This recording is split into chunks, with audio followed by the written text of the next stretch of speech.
Hello everyone, और सब powerful channel में आप सबका वेलकम है। आज एक बहुत ही इंपॉर्टेंट मैथ आप सभी को बताऊंगा जो 8 क्लास 9 क्लास एंड 10 क्लास के लिए मोस्ट इंपॉर्टेंट है, जो तीनों क्लास के लिए सबसे ज़्यादा इंपॉर्टेंट है। अगर 10 क्लास का बात करेंगे तो 60 से 70% वो वाला मैथ का आपका यूज होता है मैथ बनाने के लिए। 9 क्लास में भी आपका यूज होता है, 8 क्लास में भी आपका यूज होता है, तो आपका बहुत ही मोस्ट इंपॉर्टेंट मैथ है। तो चलिए उसको आज समझने की कोशिश करते हैं, आसान से आसान शब्दों में समझेंगे और लॉन्ग टाइम तक याद रखेंगे। ऐसा मतलब आपको विस्तार रूप से बताएंगे कि कैसे इसको बनाया जाता है। ठीक है, चलिए वो क्वेश्चन क्या है कि आपका गुणनखंड ज्ञात कीजिए, जो आपका 8 9 10 के लिए सबसे ज़्यादा इंपॉर्टेंट है।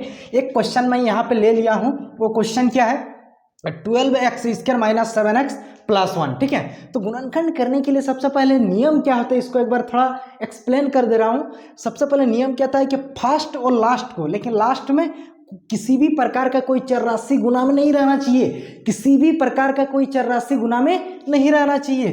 तो 12x² को और 1 को, फर्स्ट और लास्ट को आपस में क्या किया जाता है, मल्टीप्लाई किया जाता है। फर्स्ट और लास्ट को आपस में क्या किया जाता है, मल्टीप्लाई किया जाता है। तो फर्स्ट में क्या है आपका 12x², तो 12x² इंटू आपका लास्ट में कितना है 1 है ना। चलिए इसको मल्टीप्लाई करते हैं तो क्या हो जाएगा 12x²। यहाँ पे जो भी आपका नंबर आएगा, यहाँ पे जो भी आपका नंबर आएगा उस नंबर का आपको क्या कर देना है, अभाज्य गुणनखंड निकाल देना है। क्या करना है, अभाज्य गुणनखंड निकाल देना है। 2 6 12, 2 3 6, फिर 3 1 3। ठीक है, इसको अभाज्य गुणनखंड निकाल दिए। नियम क्या कहता है कि फर्स्ट और लास्ट को आप गुना कीजिए, गुना करने के बाद आप जोड़ या घटाव करने से बीच वाला ठुलाना है। आप जोड़ के भी ला सकते हैं अगर आ रहा है तो, नहीं तो घटाव करके भी ला सकते हैं। तो आपको यहाँ पे कितना लाना है, -7x लाना है ना। तो चलिए इसको दो खंड में बांटते हैं, या तो फिर जोड़ेंगे या फिर घटा के लाएंगे। ठीक है, तो इसको इस प्रकार से करते हैं, 2 दूगुना 4, 2 दूगुना कितना 4 और 3 1 3। इसके पास कितना ठो x है, 2 ठो है ना, इनको 1 ठो x दे देंगे और क्या करेंगे, ये 3 1 जा 3, इनको 1 ठो x दे देंगे। ठीक है, दोनों को बांट दिए। अब देखिए कितना लाना है आपको, -7x लाना है ना, तो -4x और -3x यदि ले लिए, -4x और -3x, सपोज -4x और -3x। ठीक है, तो माइनस माइनस क्या होता है प्लस, तो 4x और 3x जोड़ेंगे तो आपका कितना आएगा 7x लिख दिए। लेकिन यहाँ पे क्या कहता है, जिसका बड़ा वाला संख्या का जो साइन रहता है, बड़ा वाला संख्या का जो साइन रहता है वो साइन यहाँ पे आपका लगता है। तो बड़ा वाला 4x में क्या आपका माइनस है, तो आपका माइनस यहाँ साइन लगेगा। ठीक है, तो इसका मतलब आपको पता चल गया कि आप इसको 4x और -3x, मतलब -4x -3x लिख सकते हैं। तो चलिए यहाँ पे लिख दीजिए 12x²। ठीक है, ये -7x को क्या किया हम, अभाज्य गुणनखंड करने के बाद दो हिस्सों में बांट दिए, -4x -3x।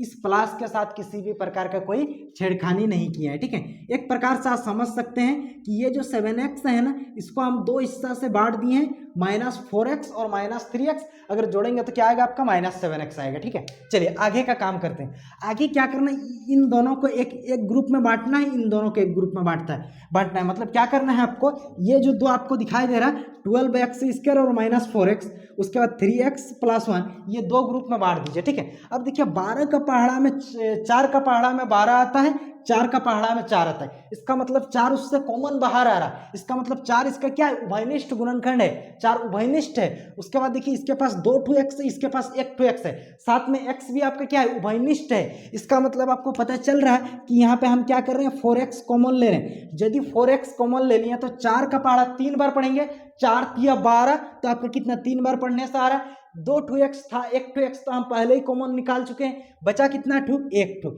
यहाँ पे माइनस चिन्ह है, आप माइनस चिन्ह दे दीजिए। ठीक है, चलिए अब 4x तो पूरा बाहर निकाल दिए हैं, 4x क्या किए हैं, पूरा बाहर निकाल दिए उभयनिष्ठ करके कॉमन लेके, तो बचेगा क्या आपके पास, 1 बचेगा। ठीक है, अब देखिए यहाँ पे ना आपको देखना है, किसी भी हालत में यह +1 है ना, जब कॉमन लेंगे तो कितना आना चाहिए, -1। ठीक है, 1 का पहाड़ा में 3 आता है, 1 का पहाड़ा में 1 आता है। तो सपोज आप 1 कॉमन ले लीजिए, यहाँ पे देखना है 3 यहाँ पे किस में है, प्लस में है ना, आपको किस में लाना है, प्लस में लाना है। तो ये 3 किस में है, माइनस में है ना, तो फटाक से क्या करेंगे हम, -1 कॉमन ले लेंगे। जैसे ही -1 कॉमन ले लेंगे तो ये -3x जो है, -3x जो है, माइनस हम जैसे ही कॉमन ले लेंगे तो ये क्या हो जाएगा आपका +3x हो जाएगा। और जो चीज़ माइनस में है, जैसे जो चीज़ प्लस में है वो आपका क्या हो जाएगा, माइनस हो जाएगा। जैसे +1 है तो ये आपका क्या हो जाएगा, माइनस हो जाएगा, यहाँ पे आपका -1। देखो अगर इसको हम तोड़ते हैं तो यही चीज आएगा -3x + 1।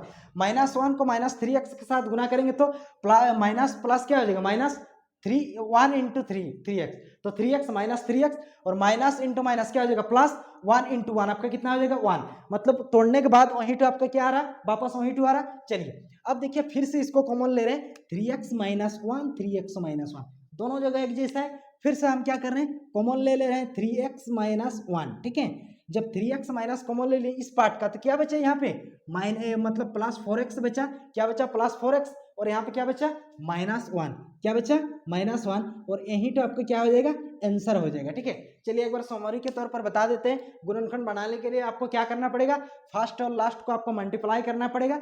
मल्टीप्लाई करने के बाद जो भी नंबर आएगा उसका आपका उसको क्या करना पड़ेगा, आपको अभाज्य गुणनखंड निकालना पड़ेगा, और जोड़ या घटाव करने से आपको बीच वाला लाना है। फिर दोनों हिस्सा में आपको कॉमन ले लेना है, और फिर कॉमन लेने के बाद जो आपका बचेगा, जो आपका आएगा वहीं तो आपका क्या हो जाएगा, फाइनल आंसर हो जाएगा। तो ये वाला क्वेश्चन का आंसर आपको जान के कैसा लगा, कमेंट सेक्शन में कमेंट करके बताइए। थैंक यू, जय हिंद।